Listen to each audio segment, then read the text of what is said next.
Great, let's get started. So a warm welcome to everybody and thanks a lot for joining this webinar today. We have a wonderful session coming up and we are very glad that you all made up to join this webinar. So everybody in our IT lives have gone through some sort of migration, right? From one server to another server or to another model, rack server or any other servers, or even to cloud or to hybrid. And we all understand how difficult it is to do the migration without planning or even organizing or validating, identifying, operationalizing, testing, etc., and many more. So we may have thought about a solution which can be a helping hand for us to simplify these tedious efforts. Tell us upfront what needs to be done, what can be migrated, and what will break, and more importantly, how will it impact the user experience after all these things are done? In today's webinar, we're going to exactly learn this, the 4 stages of migration journey. The 4 stages of migration journey for migrating your VDI infrastructure workload to cloud or to hybrid DaaS models. Next slide, please. So along with me, I have Lakeside speaker, Rob, and LTIMindtree speaker, Siddharth. So a warm welcome to Rob and Siddharth, to both of you. Do you mind introducing yourself to our attendees today? Thank you, Manju. So nice to meet you all. I'm Rob Dobson. I run the team of partner architects at Lakeside, supporting our partners on the technical side through all the way through the sales and post-sales process. All partners, whether that might be a global SI, an MSP, or an alliance partner of ours like Citrix. Great, thanks, Rob, and welcome again, Siddharth. Hey, hi everyone. Sid here. I head the practice for digital workplace, that is end user services for LTIMindtree globally, and take care of all the good platforms, offerings, solutions, and partner management as a part of my daily job. Thanks. Great, and I welcome you again. So, and my name is Manjunath Agali. I'm the host and moderator for this webinar today, and I'll cover the Citrix Study piece as well. So I work as senior manager for the Citrix Study program. One of the primary goal of Citrix Study program is to help our technology partner to develop, integrate, and validate their products and services with Citrix and help them promote and become successful together with Citrix. And for all the attendees who are joining today, I welcome again, and we're going to kickstart the webinar. So next slide. And so we have a jam-packed agenda. So we'll start with the introductions like we just started, and we're going to continue to talk about what is Citrix Study program if you're not heard about it. We'll talk about Lakeside and Citrix, how this partnership has come along. We'll also talk about a brief overview of Lakeside and the phases of successful Citrix deployment with Lakeside, and how we're going to present the value back to your business or validation. And by end of this webinar, we will definitely have a question and answer session. So before we get started, a few housekeeping items. So this webinar is being recorded and we are using the Zoom webinar tool. So there is a question and answer panel or a section at the bottom. You can use that section to ask or post any of your questions anytime. And we will take all your questions and answer them by end of this webinar. The recording of this webinar and all the slides that we're going to present today or that we're planning to present today will be shared after the webinar, probably in a day or two. And this webinar is being recorded as well. So let's get started. So about Citrix Study program, if you're not sure about what Citrix Study program is all about, it's a leading technology partner program. We are in the business for almost 16 years now.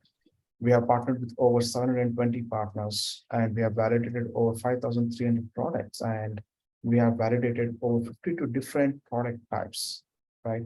So you can name a product that is used in any IT industry. We have that product validated as Citrix Study. May not be exact product, but a product of that family is validated as Citrix Study, right? So we predominantly verify applications, data center solutions, endpoints and peripherals, service offerings and services, and security solutions. So all the products that we verify are engineering approved scenarios, which means our engineering team works very closely, as you know, with our customers. So we try to duplicate those scenarios in the form of test kits and give those test kits to our technology partners like Lakeside, for example. And we ask them to build the integration and show us that integration and validate that as a Citrix compatible device or a product.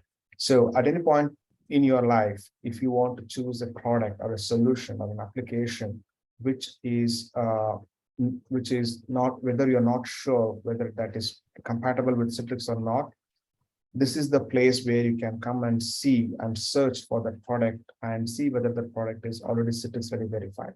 If the product is Citrix Ready verified, that means that product has gone through the rigorous verification process we have designed, and it has passed the criteria that we have set. Next slide, please.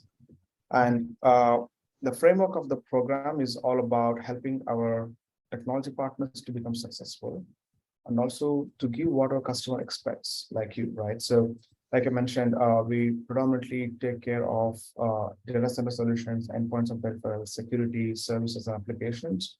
And we are primarily focused on healthcare, contact center, education, and finance verticals. And there are many more, but our primary focus is on these 4 industry verticals. So how is this program beneficial for customers? For customers, like I mentioned, they get assured compatibility with Citrix products and services, right? And they get great power of choice to make. And it will also help you in making your purchasing decision very, very easy. We narrow it down to 1 or 2 products to meet your exact requirement. And for partners, it's all about getting higher level of engagement with Citrix, doing the demand and lead generation activities to grow the business, and getting higher visibility via Citrix web properties and Citrix events like this. And for Citrix is definitely, complementing the partner solution which works with ours, creating stronger business value and competition value, and also creating a nice integration story for every business challenges or use case that we have with our customers. Next slide, please. So, like I said, Citrix Ready is the program which will help you make life very easy in choosing the product that you want to implement or purchase for your infrastructure. The Citrix Ready Marketplace is a one-stop place where you can choose or select or see all the products that have been verified as Citrix Ready. So it's a one-stop place which can help you in making your purchasing decision simple and easy. Next slide, please. So with Lakeside, Lakeside has been a Citrix Ready partner since 2010. They have been validating the products with all the on-prem versions and the latest Citrix cloud services as well. And they're one of the pioneers in end-user analytics solutions for enhancing end-user experience, optimizing IT infrastructure utilization, and doing everything that it takes for swift migration from on-prem to cloud or to any cloud of your choice or even to hybrid. Now, like I said, so they have validated the product with on-prem solutions, and they're a Citrix Ready partner, and also with the cloud solutions, right? So we have Citrix DaaS as our cloud offering, which works with Azure, which can be made to work with AWS or with Google Cloud or with Nutanix hypervisor as well. Next slide, please. So in a nutshell, what we're going to learn today is all about, we all know the benefits of moving to cloud or even to hybrid cloud. There are many reasons why we should or we should not move some resources in some use cases, right? I'm definitely not going to get into details about what is better or good or whether it is good or bad moving to cloud. We all make the decision once in our lifetime. But as we decide, it is important to see the other side as well. Now, let's say we have a purpose for migration. We decided a cloud environment, a deployment model, a strong cloud partner, and architecture. Now, all we need is a solution which will help you understand the migration phases, explaining what we wanted, and like a few things that we discussed ago, right? A few minutes ago. So in simple words, we need Lakeside software. That's the solution to have for simple and ease of migration. So they not only help you in successful migration, they continuously help you in enhancing the user experience. and also provide optimized and also help you optimizing the IT infrastructure utilization and many more. I really want to get into more details, but I really want Rob to do that job. And I welcome again Rob to explain how exactly this is done. So Rob, please take over and welcome you again. Thanks, Manju. So as the slide says, we at Lakeside are all about giving everyone a better view. So before I delve into that, let's explain what we mean by that. So IT has for a long time had challenges and struggled to understand exactly what's going on in their environment. People have quite a blinkered view and only see small parts of the whole picture. As we see here, we have something going on with someone on the screen, but we don't really know what, because we've got a blinkered view where we can't see everything. And our aim at Lakeside is to give that full view and allow you to get insights through the data you got. So what we have is enter the darkest state. This is the parts of your environment that you don't know, you can't see. If you go and talk to someone like Gartner, they're going to tell you that the average employee logs a ticket a month, give or take. But most employees are having several issues a day. So you have this big unseen estate of silent sufferers that are out there having issues that they're not reporting to their IT. So our aim is to help you see these things, because you can't solve what you can't see. Examples of what we might see in the dark state, lots of different things, but this can be anything from hybrid workforces, where once upon a time everyone was in the office and you maybe had a good view, but now we have people all over the place, people working from home, working from cafes and things, unreported issues, unhappy end users. We've got basic things like poor battery lives and things, and so understanding all of these issues that we might have in our IT environment is what drives Lakeside forward. So how do we do that and give everyone a better view? So the way we work is we're an agent-based system.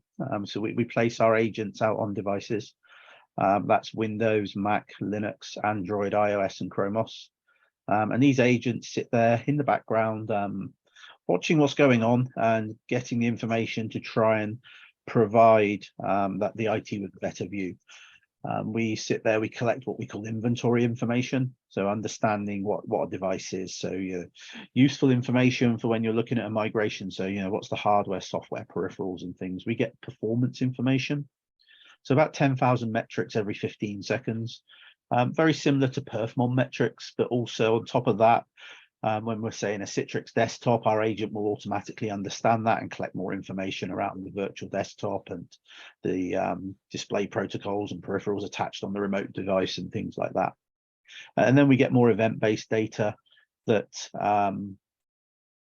allows us to collect things as and when they happen rather than on schedule. So applications, crashes, faults, and so on. So we collect all this information to give you a better view into your environment, and then on that we can use that for things like helping with migrations, understanding, sizing correctly what we have, what we don't use that we have, and then also operationalizing that to build what we call sensors to allow us to trigger a notification or an automation or something when we see issues in the environment. So as an example, we have somewhere around 300 sensors built into the product, looking at all aspects of virtual desktop, whether that's from where the user runs, where the user's actually running the apps in the desktop, or maybe the surrounding infrastructure, the net scalers, delivery controllers, things like that, to help you manage your environment better.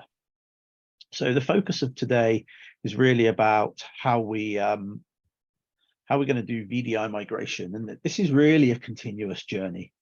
The first part is identify and plan, and I'll talk a little bit about that in a minute. We then want to measure and compare, make sure what we've done is an improvement. Operationalize it so that we have happy users going forward, and then validate that. And Sid's going to talk a bit about validation after me on this. And then really this never ends. IT is constantly in flux. The user, we're always either upgrading something, whether that's applications or virtual desktop systems, users move to different places, offices move around, so that there's never really any end to this. It's a continuous process of understanding whether you've still got the optimal environment. Have you changed something and users are over-spec or under-spec now? So we're always on this journey of continually improving the end user's environment.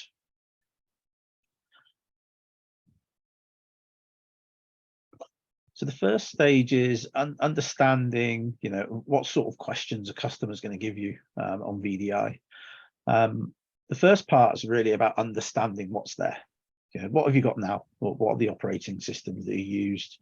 Are they suitable to move over to a new DaaS environment? Are they legacy operating systems? You need to look about migrating to newer operating systems.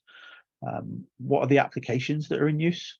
The time and time again, we find inconsistency in environments, so many different versions of the same application. We find unused applications. So you don't want to move what you don't need. What we don't want to get into the business of in this is lift and shifting what we've got into a whole new environment. Whilst you might take the good things, you also take the things that aren't so good with you. And then we need to understand, are there existing virtual environments? What's happening there? Can we learn from what's going on in those virtual environments now to make better decisions going forward?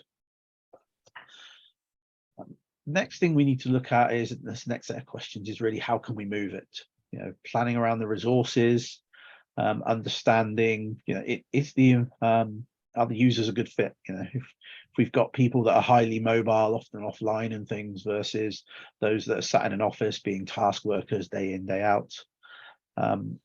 Are they fits for multi-user systems? Generally the most economical way of doing desktop as a service is multi-user.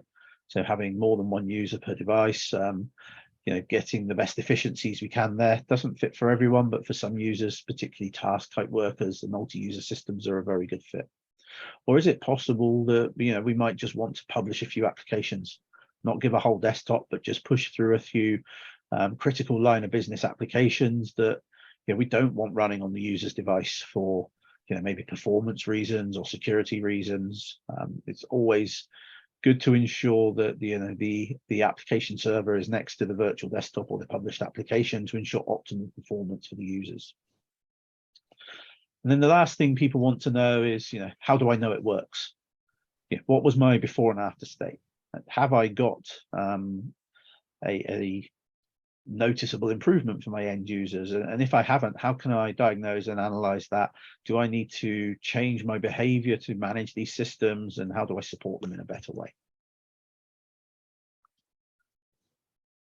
So first things first, we need to identify and plan. This is understanding what are our core applications and data.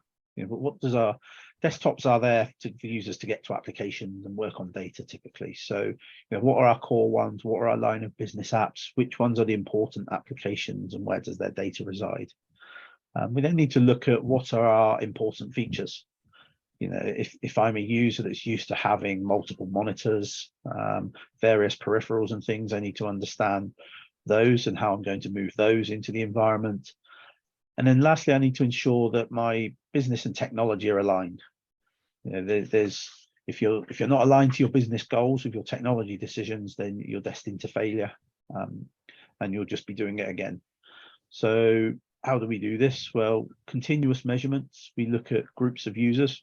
Different departments have different requirements. We then can look at their work styles with personas. So this is analyzing how the user works, understanding, are they what Gartner would call a task worker? So, few resources and few applications, often a very good fit for a shared desktop.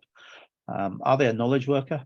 So maybe someone that maybe uses lots of applications, but is still not resource hungry, maybe a better fit for a single user instance desktop, where you might have some dedicated apps that only a handful of people in the business use, maybe finance departments or something like that.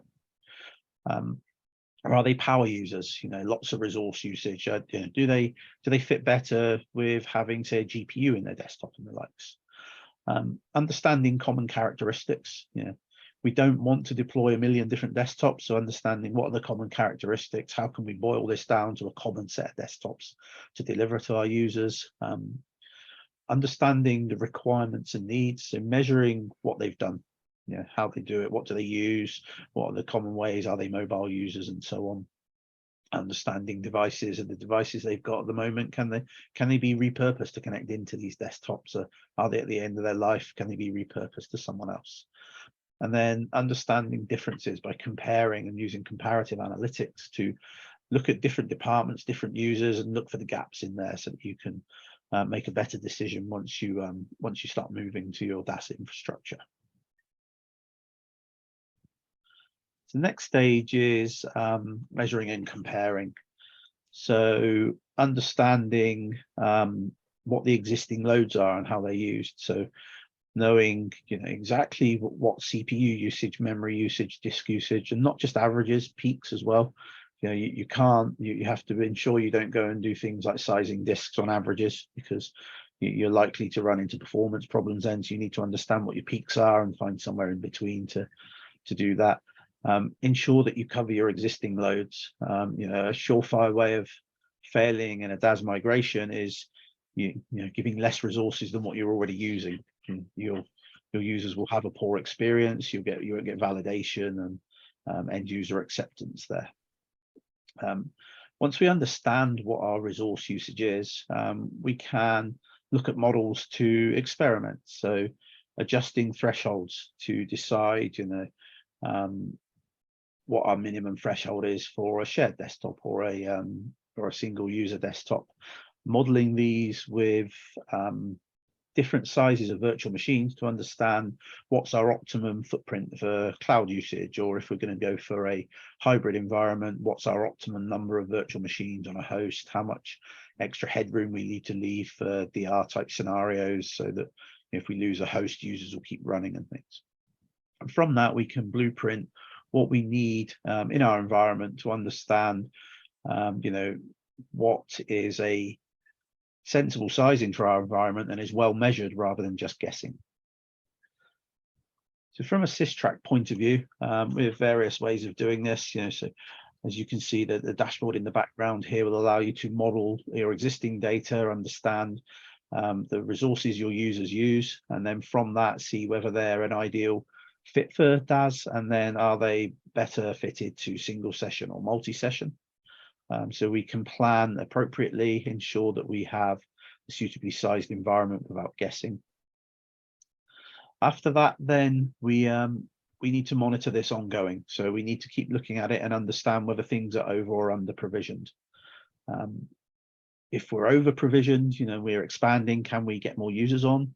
Or if it's in a cloud environment, can we reduce our footprint there and then optimize our costs?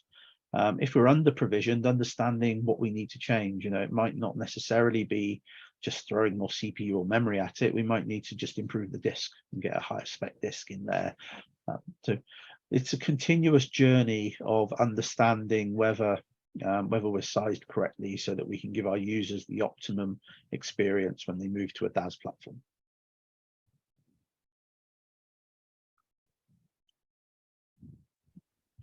Once we've started moving the users, we need to look at operationalization. So inside this, we look at starting to understand the user experience end to end. So not just on the individual virtual desktop, but potentially looking at what's going on the device that the user's connecting from, looking at connectivity from the virtual desktop to the line of business apps, so that we can get a feel for understanding if there are challenges, where they reside. Are they, first hop, second hop? Are they inside the virtual desktop, or is it a challenge more on the user's end? We can then get proactive.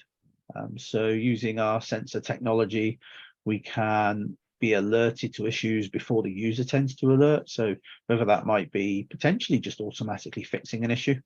So setting the system up so that if a common problem happens, then the user can have an auto fix, allowing users to fix things themselves with self-help tools, or potentially not necessarily alerting a user, but alerting the IT department. For instance, if I lose my internet, unless I'm presenting a webinar, people probably don't care.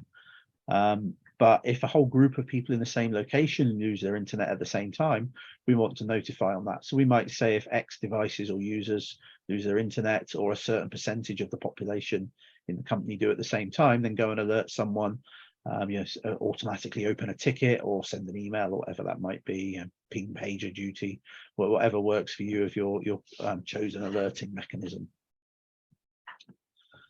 And then the kind of final part about being proactive is then also understanding if things go dark and go offline.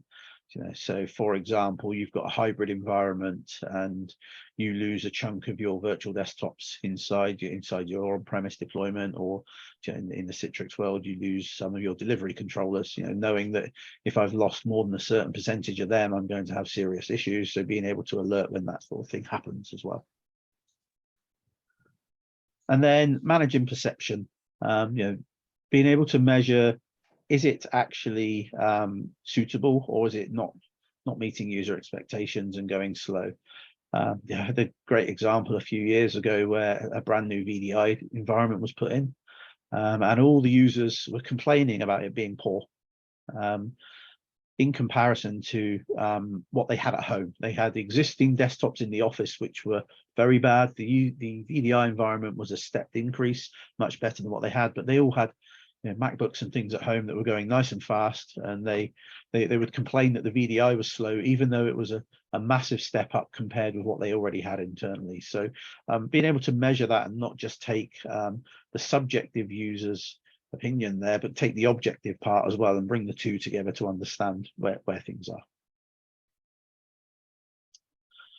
And then the last part of operationalization is ongoing optimization, ensuring that compliance is met, making sure that patch levels and OSs are kept up to the right level, keeping an eye to look for discrepancies, making sure you have consistency. Consistency drives down support tickets and makes life easier for people to manage the system. Continuous analysis, making sure your capacity is always optimized, things are stable and available.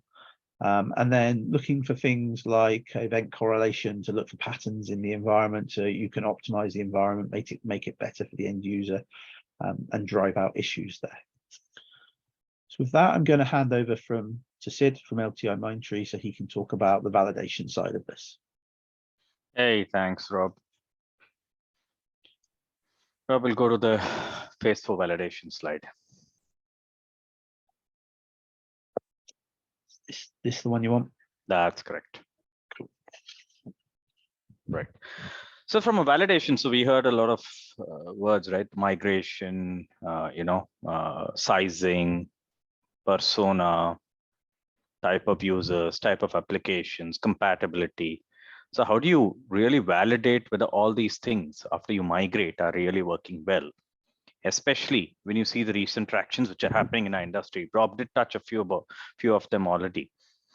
It's about anytime, anywhere, any device, right? How do you reduce the IT complexity and make the system, the entire environment more agile? How do you, create diversity to bring in new apps and devices, work styles? Because a lot of work style changes are definitely constantly happening. Security and compliance, right? How do you read it? How do you reduce the cost to IT? How do you bring in efficiencies? How do you enable employee delight? And in turn, improve user productivity and experience, right? So these are some of the recent tractions and pertinent type of validations which the end users are looking for. In turn, the business is looking for. And that is what is the magic which, SysTrack with Citrix along with LTI Mindtree do bring in here. Some of the challenges which we do see in this entire area, how do we from the tractions, right? Onboarding of new employees remotely. There is poor infrastructure for remote and, enablement. Very data security laws across the globe, some in India, some in the Europe, some in the US, and there are every region has its own nuances around the security laws, data security laws. User experience, each persona has a different experience which they require. Each region has a different experience and expectation. Each industry vertical has its own requirement.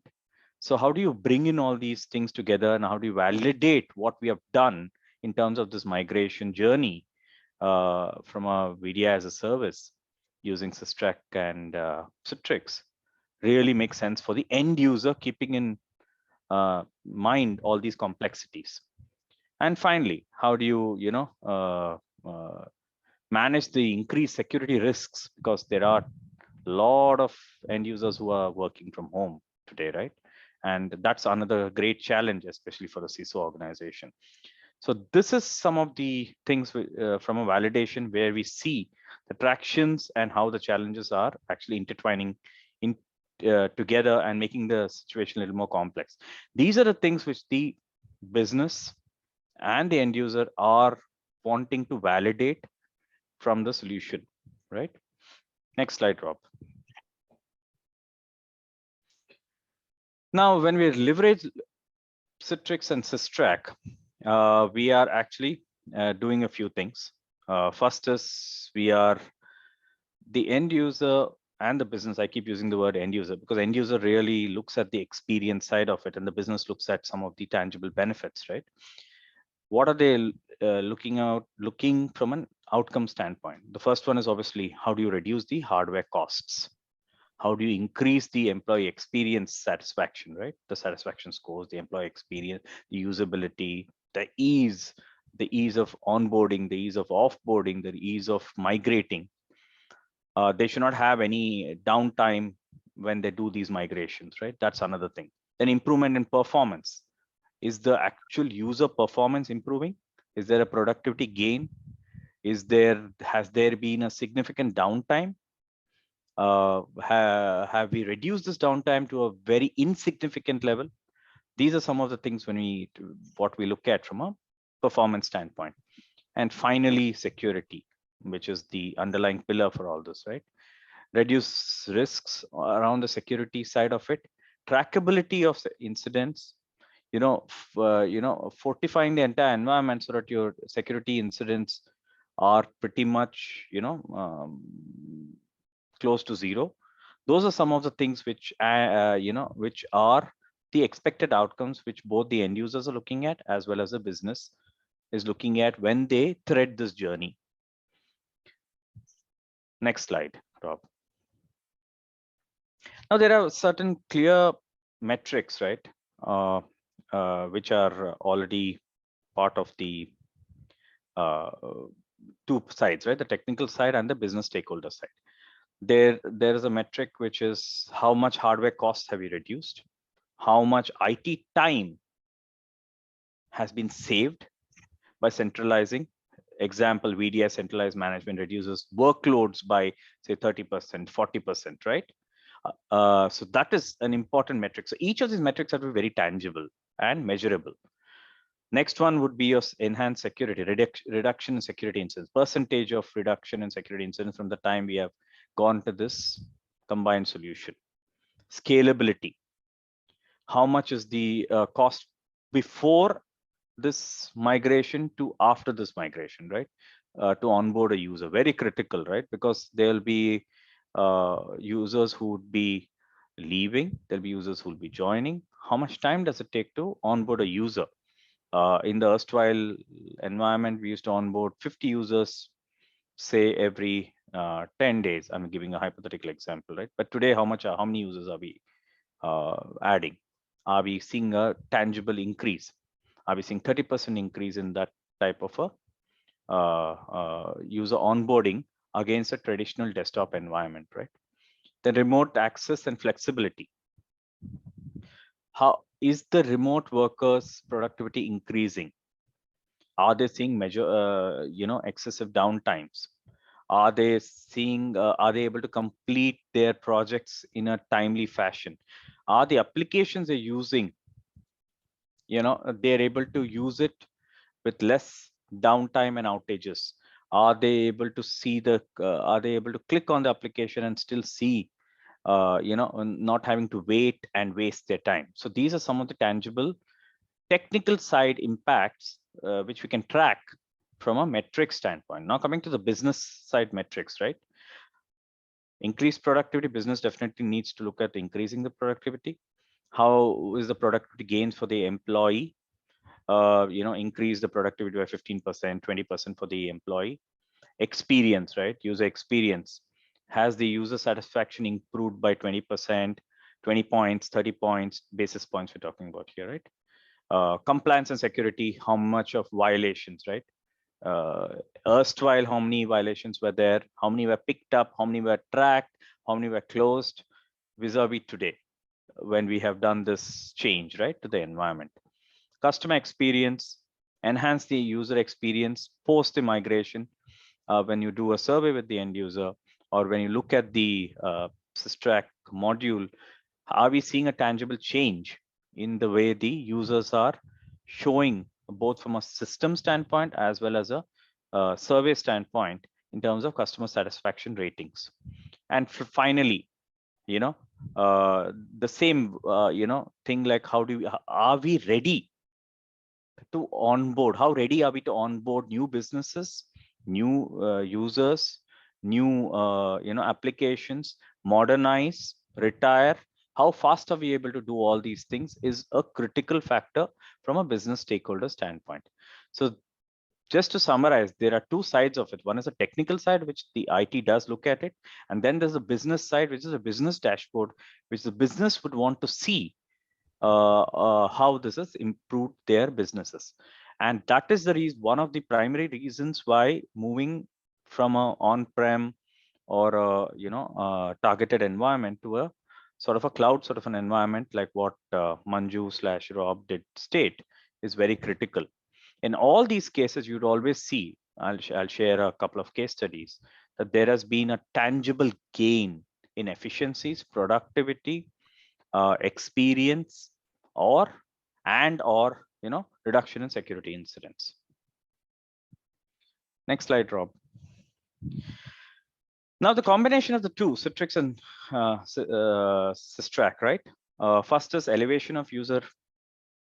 The first, the persona-based profiling, very important, and that is one of the biggest factors. Rob beautifully mentioned the various types of workers which the users which are there. There are high-tech workers, there are field workers, there are remote workers, there are VIP users. So how is the profiling done, and how their efficiencies are improving through the personalization of the personas which we have defined, right? How do you improve the user experience growth for each of these personas, threading across the industries, threading across the regions, threading across the dynamics within the organization? The next one is proactive resolution through the automation. How do you automate this migration? How do you automatically look at ways on which users need a persistent, which users need a non-persistent sort of a VDI, which are the applications which can be replaced if it's not compatible with the environment. Those are some of the things which definitely need to which we can easily manage through this combination of these two platforms, right? And obviously self-heal and automate, right, which is very critical. Next one is unified dashboard. Very, very important. You don't have to look at multiple places to get the same source of truth. You can look at it in a single pane, like Rob already showed a screenshot of that. How do you monitor that and produce that, right, as a single pane, both from a technical standpoint and a business standpoint? You don't have to create two different dashboards. Within the dashboard, you can pull out the data which gives both the instances. And finally, TCO, right? License rationalization, capacity management, resource optimization, very, very critical. And this definitely gives a clear view of how we are utilizing the environment. Second, where we can optimize the utilization. And third is, how do you further rationalize the resources to bring in further efficiencies once we finish the stage 1 and stage 2 of it. Some of the examples, if you look at it, there's a manufacturing company wherein the user experience was enhanced, the TCO was reduced by 30%. We completely centralized the desktop and app management. The next one is a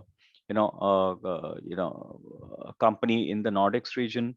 Again, TCO of up of 30%.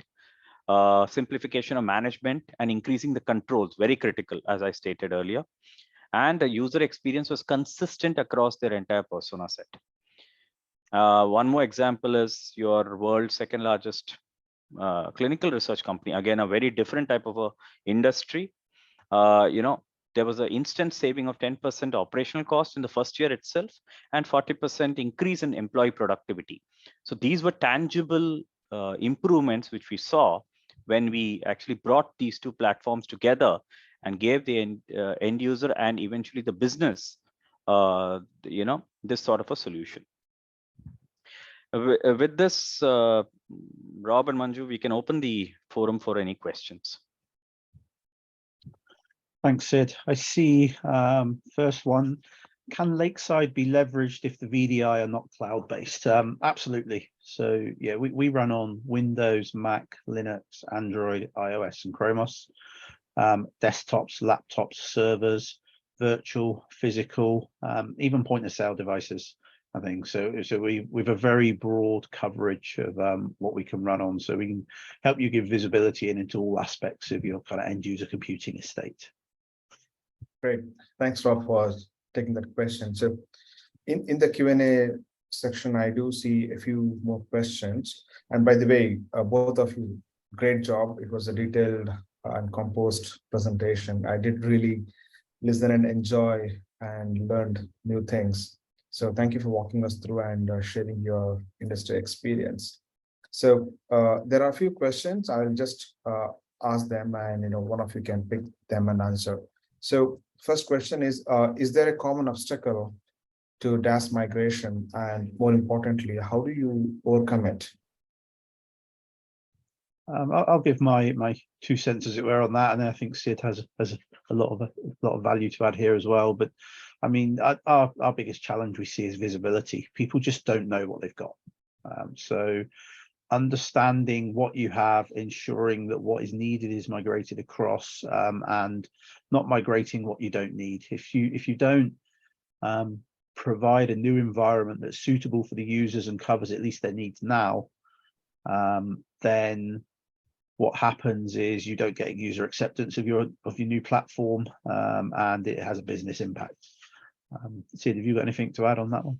Yeah, that's a beautiful point, right? So when you migrate, there are two ways of migration. Either you completely lift and shift and then try to retire, or first cleanse the environment and then migrate. I think the latter is a better way of doing it, because you do not want to carry something which is legacy, which is not really adding value in your erstwhile environment, and move it to an environment of the future, right? Because you're going to automatically start bringing in those inefficiencies when you migrate. That's the first part. The second part is that there is also a common obstacle which the business does ask, right? What is the cost saving I'll get? So you have to give a sort of an ROI plan, and what is the cost in terms of hardware retirements, license optimizations, efficiency gains, single pane of monitoring. Some are tangible, some are intangible sort of a benefits, right? Persona rationalizations, how do you bring various personas, and how do you bring in can you categorize the applications access for each of these personas, security controls for each of these personas? So those are some of the obstacles the business does ask as questions. And obviously performance is a concern. So you need to do a test bedding. You need to do a mild migration for a certain persona and then migrate it for the rest of the core team, right? That's another way of doing it. And I already spoke about data security. So plan carefully, use the right qualified migration partner. Don't experiment with end users. Test, validate, baseline, and communicate with the end users, right? Communication is extremely important. Organization change management is a critical element in any of the migrations. Okay, I see there is an interesting follow-up question for that. what are the best business reasons for migrating from on-prem to DaaS or even to a hybrid model? Probably from your experience. Rob, you want me to your take it or you'll take perspective. it? I mean, you can go, Sid. I've got some thoughts on this if you want to go first. Yeah. So cost saving, right?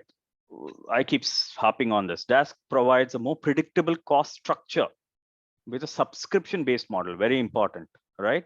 You don't have to really go and invest upfront. So it's more like a capex versus an opex sort of a this thing, right? So the DaaS philosophy is very much intact here. So that is one of the immediate tangible, reasons why business should move. The second one is scalability and flexibility. You can scale up, scale down. You can accommodate size, changes to the workforce sizing. You can, control your work from home environments. So these are some of the things which are extremely critical in today's world, which the environment, the movement to a DaaS sort of an environment does help. Simplified management and maintenance, the entire single window approach, bringing in monitoring, persona-based monitoring, resource-based monitoring, user-based monitoring, application-based monitoring, downtimes. So all that can be done in a single pane. So don't really need to shuffle or switch between various users, right? Various screens or various applications to get the same information. That's the third one. And finally, because of all this, right, your security automatically gets fortified. You're able to be, your security controls become more real-time, predictive, and trackable in a way that you really will not have too many slippages from a security standpoint. These are a few things which I did, which comes to my mind, Rob. Yeah, I 100% agree with all of them, Sid. I mean, I'm going to take a slightly different spin on this as well. Is in the modern world, it's different to when I think most of us on this call started using IT, which was a bit of a, you weren't experiencing at home. It was a bit of a dictatorship and so on. And these days, people have expectations of the newest, greatest thing. They're used to their phones updating constantly, their own devices at home. So going to the DaaS model allows us to have a much more evergreen environment as well, and always be at that cutting edge for our end users and give what's seen as an interesting working environment rather than a kind of stagnant and stale old one. Great. Yeah. Thanks, Rob. There's one question about the Lakeside agent. So what is the load that it takes on the system?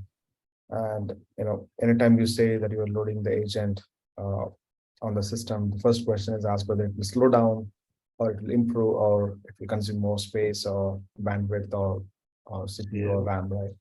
So Rob, I will answer it from a user, what I've heard from my customers, and then you can add the technical side of it. In a very simplistic way, it is very resource non-intensive, right? It really does not bleed any of the resources, if that is the question. Now you can give some stats to it, Rob. Yeah, I mean, we're in the business of digital experience monitoring. We can't make the experience worse. So exactly. It's if you look in our documentation, it's less than 1% of CPU on average. I had a very large customer, about 100,000 users, who put us through the ringer on this and measured everything, and they actually came back with about 0.4% CPU on average across their devices. There will be times it goes up. The agent has to do some analytics on itself. At times it uses slightly more then, but on average less than 1%. It's about 50-60 megabytes of RAM and about 300 megabytes on the hard disk. And over the course of a day, the agent will use about 3 megabytes worth of network data. So very, very lightweight, unintrusive and hidden. If you don't want the users to know it's there, they won't know it's there unless you start enabling things like self-help. It sits in the background, watches what goes on, and helps you make your users' life better and gives them a better experience. Okay. I'm going to take 2 more questions as we're 5 minutes above the time, but there is one interesting question.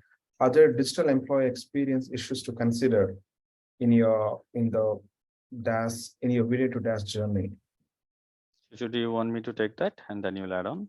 Cool, go ahead. Yeah.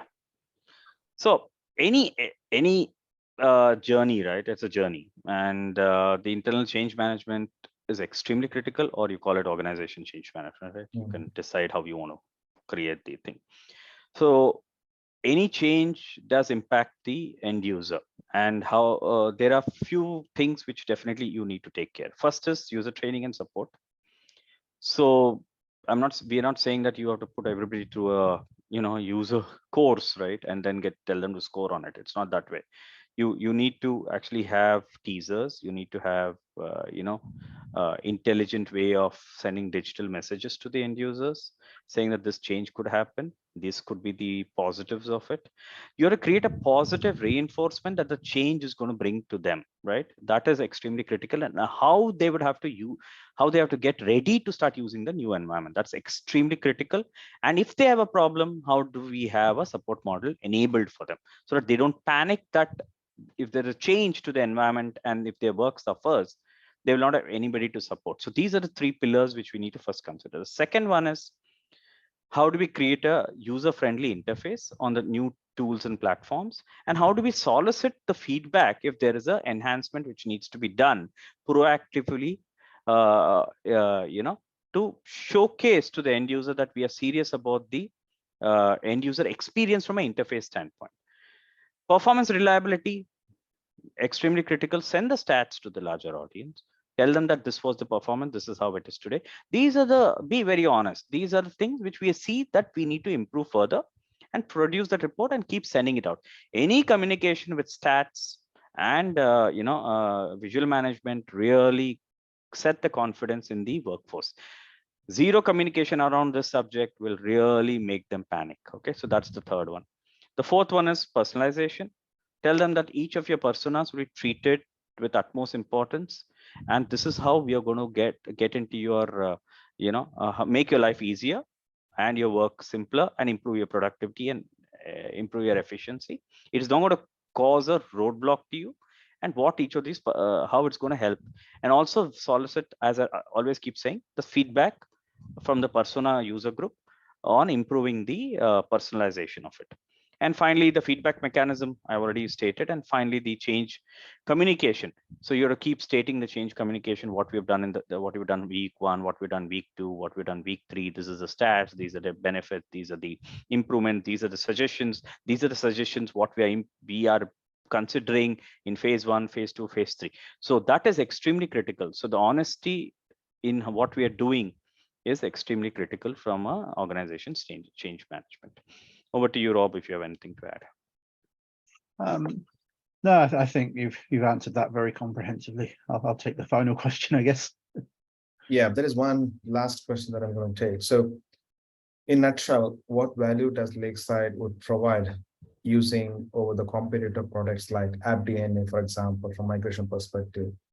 And they may have a monitoring solution for something like ADM or Director for Xenapps and desktop, right? And also Citrix PVS, which makes easy for new app deployment. So how is Lakeside unique? So let me take down AppDNA and PVS on that. So we don't compete with AppDNA. Actually, AppDNA will consume data from SysTrack. We're about the usage rather than AppDNA being about compatibility and things. So we're very complementary there on that side. And again, with PVS, we're not a deployment mechanism. We help you understand what's going on in your environment and optimize it, but we don't deploy applications and things. So you keep using PVS. Why do we differentiate between other solutions? We add value on top. We consume information from Director and the likes. So that's one part of what we do. But we also give you a full view of your entire environment. We have the largest breadth and depth of data. We're fully autonomous. Much as we'd hope everything's perfect, there are times when connectivity between systems is lost. Our agent will keep running. We will keep, if you've built an environment with self-healing based around our agent and the likes, our agent will autonomously go and fix these things if it sees a challenge in the environment, or notify the user. Ever a partner that there's doing something along the lines of just notifying a user when they've got a problem with a read-only PVS delivered desktop to say, why don't you log off and back on? So you get a new desktop and it goes away and fixes itself. So we're in no way competitive to any of these Citrix technologies. Some take data from us, we take data from some of the others, and we complement each other. Perfect, absolutely. So there are no other questions in the question and answer panel, but anybody, if you have any follow-up questions, please do drop an email to us at citrixready@citrix.com. I'm going to repeat the email address. If you have any questions about what we talked today, or if you have any questions in the future, please do drop an email at citrixready@citrix.com. So, and I'm going to thank again to you, Rob and Sid, for a very detailed and composed presentation and answering every question in detail, crisp and clear, and also walking us through with your industry experience for the cloud migration journey. Thank you so much for you both, and to all the audience, thank you very much for being very patient with us and listening to us and learning new things. And I hope this webinar brought you a new learning and help you make some decision in your cloud journey. Anything you want to add, Rob and Sid? I'd just like to thank all the attendees for coming along. Thanks for being my partner in crime on this, Sid. Thanks to everybody who attended this, and lovely questions. Actually, it really piqued our mind too, and keep posting them. Thanks a lot. Thank you, Siddharth. Thank you, Rob. Thank you, everybody. See you at next webinar. Thank you. Take care. Bye-bye. Thanks, guys. Take care. Thank you. Bye-bye.